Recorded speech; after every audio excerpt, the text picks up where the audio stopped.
An important item to mention about repeaters and transformations is the way they interact with each other. So let's go ahead, and it's better if I show you an example of what this means. So what I'm going to do is with this, with the setup that I have already on my, I have a composition, I'm going to create a new, by right clicking on the timeline, I'm going to create a new shape layer.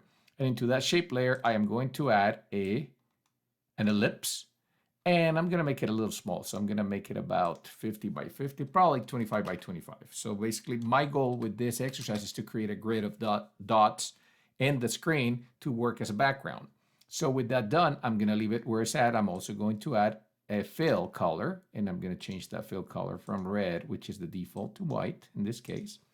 You could leave it any color you want. For the exercise, I just wanted to have enough contrast. So with that done, what I'm going to do is I'm going to select those two elements of content under the shape layer, and I'm going to group them. So I'm going to select both of them, and then I'm going to press Control G on the keyboard to group them.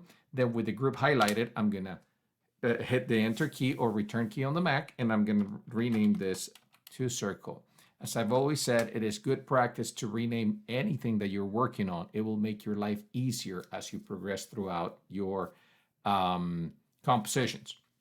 So with that done, what I want to do is I want to repeat this guy. I want to basically create a grid that covers the entire screen or the entire composition. So what I want to do is I want to add a repeater. So with the circle selected, I'm going to go in and I'm going to select repeater.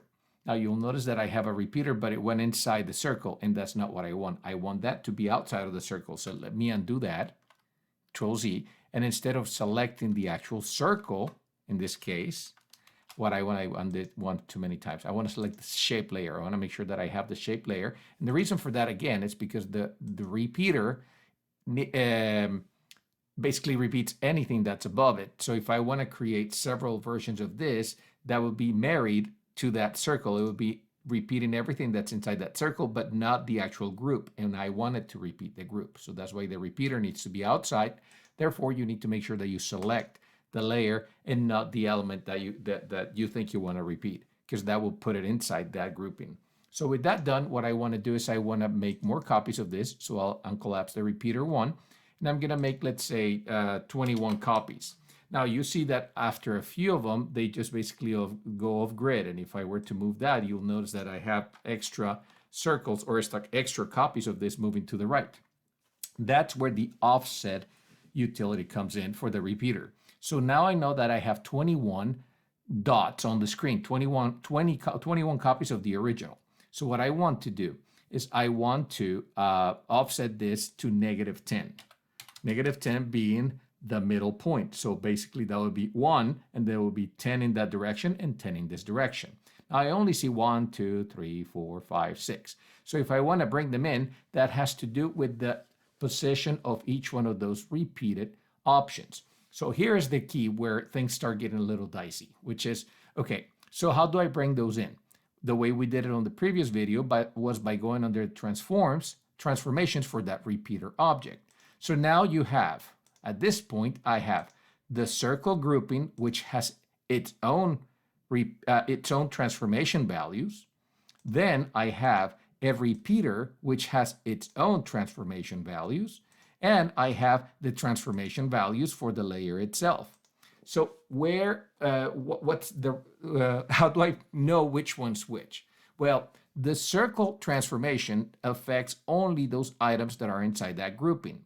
So this will be anchor point, position, scale, and all that for that ellipse. So if I turn off the opacity of this, all of my copies turn off because I am turning off the opacity of the original circle, which is this one here.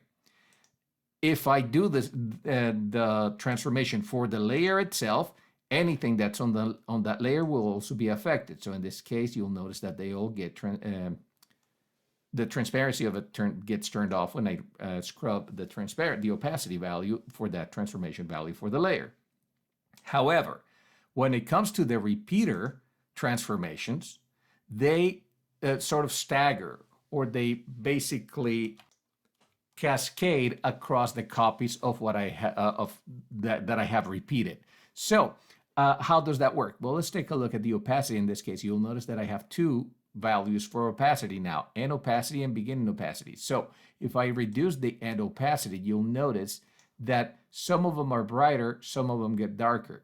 So it starts changing the values from beginning to end. Likewise, in this direction, if I start opacity low and then I get my end value to 100, then these values will be brighter, these will be darker. So it sort of cascades those values. It applies to everything. So if I scale, you'll notice that the ones on the right hand side scale when I increase the size, when I decrease the size, the ones on the left hand side scale.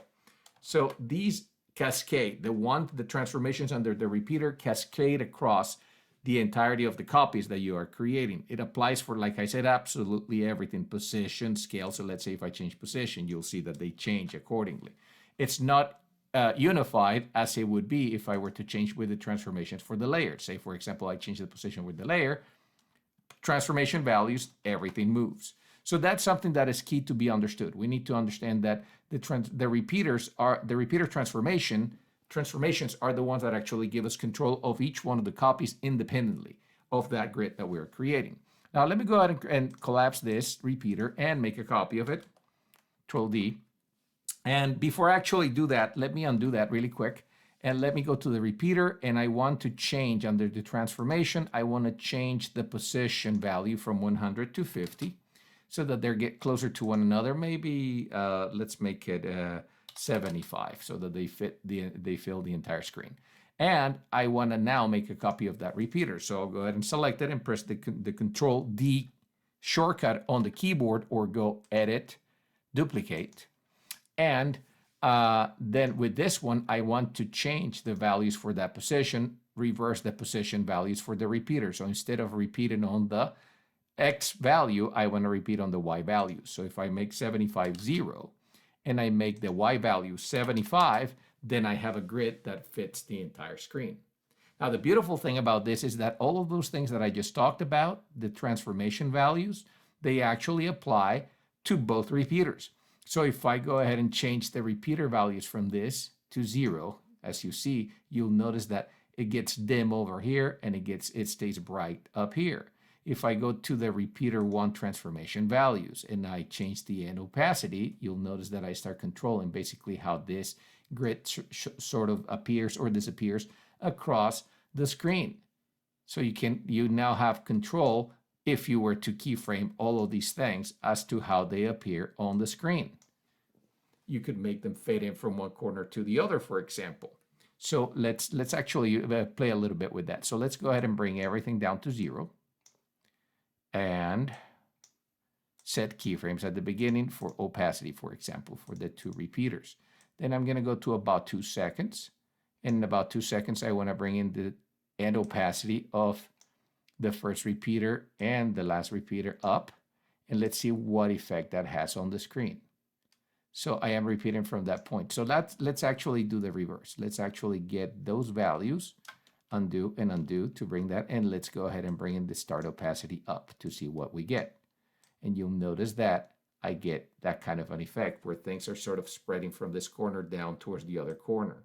Okay, so if you play that back, you actually have that sort of transition going on. Now you can offset them a little bit if you want to. So let's go ahead and actually go start increasing the values of the ending values as well. And with those keyframes for end, let's offset them ever so slightly. I'm going to offset the ones here as well, just to see what effect that has. And you'll notice that you have a nice grid transition. Now, remember, all of this is controlled by the repeaters as much as it is controlled by the circle values as it is controlled by the transformation values for the layer. So if at this point, for example, I wanted to start playing with the sizing for the circle, I could go into the circle and start changing the sizing of the actual object. So if I were to say, okay, well, I want to start at that value of 25, let's actually start about at a value of 0. Then about 10 points in, 10 frames in, I want to go to a value of 25. Maybe about at the 1 second mark, I want to go to 25, let's say. Or maybe, actually, I want to make that at 50 at this point, or 100. I want to exaggerate it somewhat so that they crisscross this way. And then at this point, I want to go back again to 25. Now let's go ahead and with the layer selected, with that shape layer selected, I'm going to press the U key on the keyboard. That reveals only the items that have keyframes in them. So if I select all of those keyframes and press F9, then everything has been easy and out. And so when I play this back, you start getting that kind of an effect. Perhaps this might be too big at 100, so I want to reduce that size too before they touch each other, or as they touch each other, they bounce back. Let's see what that gives us. Now, where this gets really cool is, let's say, for example, you get to this point. Let's actually make that 25 so that they stay like that when they come to rest. Ooh, I have all of them selected. Sorry, my bad. So without, if I have all my keyframes selected and I change one, that value applies to all of the keyframes. So make sure that you deselect the keyframes when you want to affect only one. And let's go ahead and enter that value. And now they should go from 0 to 100 to 25.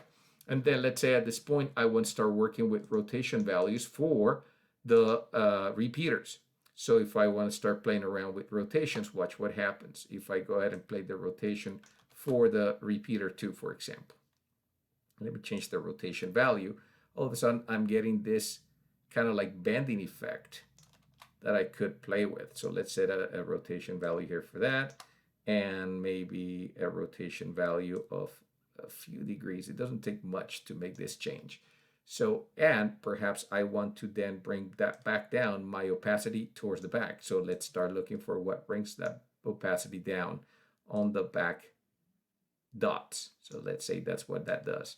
So it goes boom, boom, and then it sort of starts bending your background, and those things that seem to be far away tend to be dimmer. The ones that are closer to the screen tend to be brighter. So you can go ahead and play around with those settings until you get the effect that you're looking for. And so this would be the way to create that kind of an animation where you see all of these different grids happening in the background, you know, and you have absolute control of all of them. The thing is that the key things to remember are the key things to take away from this is that your repeater transformation values are independent from the from the transformation values for the object itself, in this case, the circle, and independent from those from the transform values for the transform properties of the actual layer. So, and you can start combining all kinds of things. You can, I mean, literally, you could do something like what I had set up before, which is this. You could create a background that looks like this. This is all made with boxes, by the way. So we start with boxes, and then I start rounding the corners, and then I turn them around.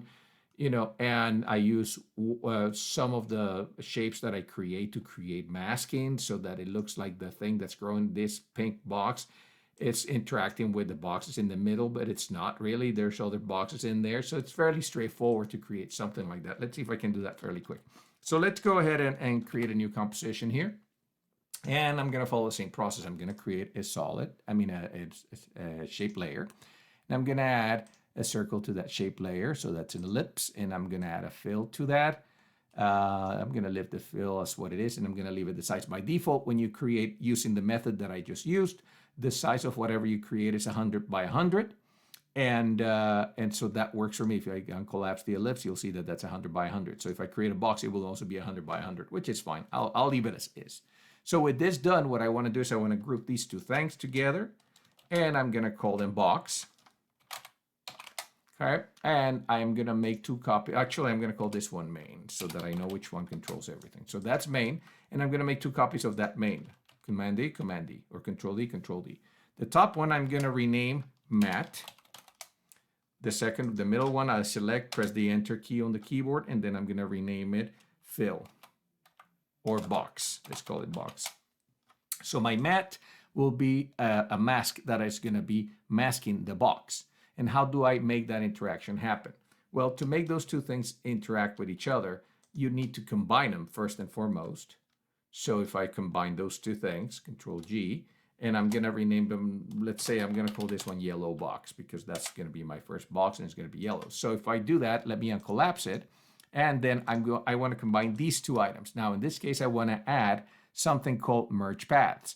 Merge paths will allow me to create what we call pathfinding actions or merging actions in other programs where I can make the geometry of two objects interact with one another.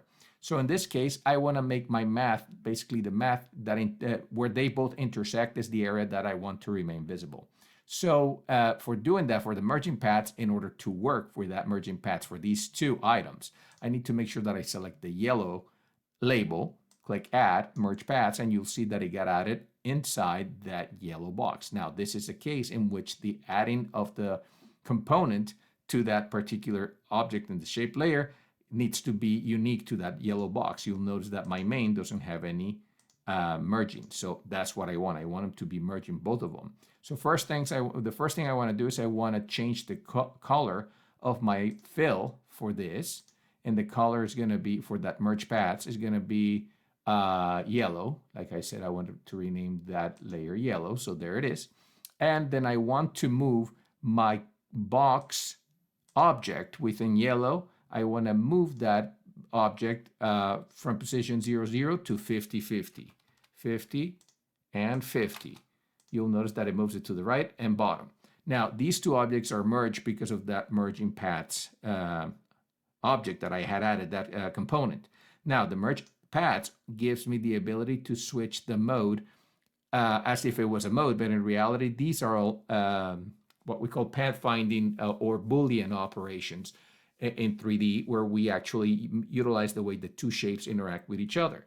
So in this case, I want to create intersect, and you'll notice that only the area where that box is intersecting with the mat, which is this up here, is where I see any of the fill. So that's what I want. I want to achieve that. It's almost like I created a mask for it. And the mat is my mask. The box is the content, is what's being masked. So that positions that over here, and it gives me the ability to create that, to create something like this. Now, with that done, I want to go ahead and create, click on yellow and duplicate it, Control D, B, and D. So I want to get 4 copies of this. So the second one, instead of calling it the yellow, I'm going to rename it once I figure out what color comes next, which is yellow. I'm going to call it green. So I'm going to make it green. And I am going to collapse that. I am going to change the position of the box, just like I did with the other one. I'm going to the ellipse path. There's my position 50, 50. So I want to move it to the left. So I'll say negative 50 on the x-axis. And there's my green circle.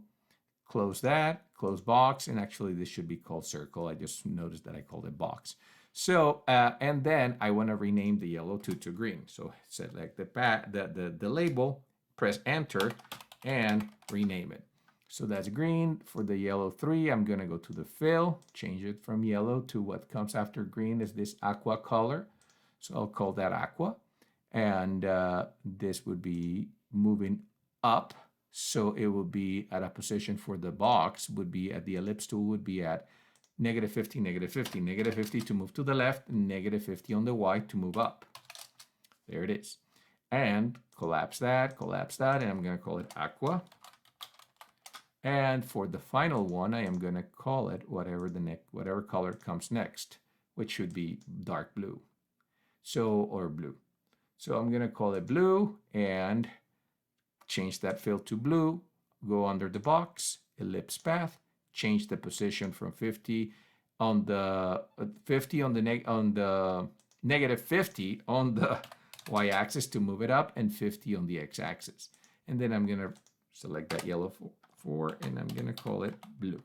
So now I have the 4 colors at each corner of my circle. My circle is the main circle, that's the red one in the background, and I have each one of these basically independent from one another, and they all have been matted by the mats that I had created when I created that copy interaction. Now the trick here is to start working with each one of these things independently. So I want to go ahead and create first the repeater for this. So with nothing selected, let me select the layer at the top. I want to duplicate everything. So if I do that, I go into the add repeater. And then I want to do the same thing I did before. Now, because this is working at 100 pixels and the spacing, like I said, for every repeater is default 100 pixels, it looks really nice and neat. They butt against each other. So all I need to do is just increase the amount of circles that I want. So say, for example, I want this to be let's see how many circles do I need. 1, 2, 3, 4, 5, 6, 7. So I need 15 copies, and I need to offset this to -7. Now I got basically all 15 of them covering the screen. Let me go to copy that repeater, duplicate that repeater, and make the change on the transformation value for repeater 2 from 100, 0 on the position to 0 on the X, 100 on the Y. And that creates the grid of duplicates of that original object. Now remember, all of this is being controlled by all of these things here. All of these things are the controllers for that, for what's happening inside those circles. And the repeaters basically work the same way as they did before. So all the different options are independent. So you can create three-dimensionality effects if you want to, like so. Or you could get really funky and start rotating things as you do that, and that gives you that. It sort of creates that pseudo fake full 2.5D that we were talking about. So you have the ability to manipulate all this. Now there's a way to manipulating these things that makes life a lot easier, and that's by applying a null object. I'm sorry, what we call a slider. And sliders are basically these tools that they just provide literally that, a slider. So we can apply a slider to all these objects and control them all from one specific, almost controller box. This is something that we're going to see in a couple of tutorials, in a couple of modules on how to work with sliders. And so we'll be revisiting this exercise. And through the sliders is that I was able to create something like this, where you have this kind of an effect. You'll notice that I have something here called a null object, and actually that would be my controller. And that controller has a series of sliders in it, and these sliders are connected to all of those properties that you see happening here, increasing in size, increasing in rotation, increasing in position, all that stuff is being controlled by those sliders. So I'll show you how to set that up once we talk about creating expressions in After Effects. So the long story short is that the repeaters contain their own transformation values that can be controlled independently, and they cascade across the copies as the transformation values inside each one of the objects that you group, or the transformation values for the layer overall apply to everything equally. So where you find interesting motion graphic abilities is when you start working with the transformation values inside the repeaters.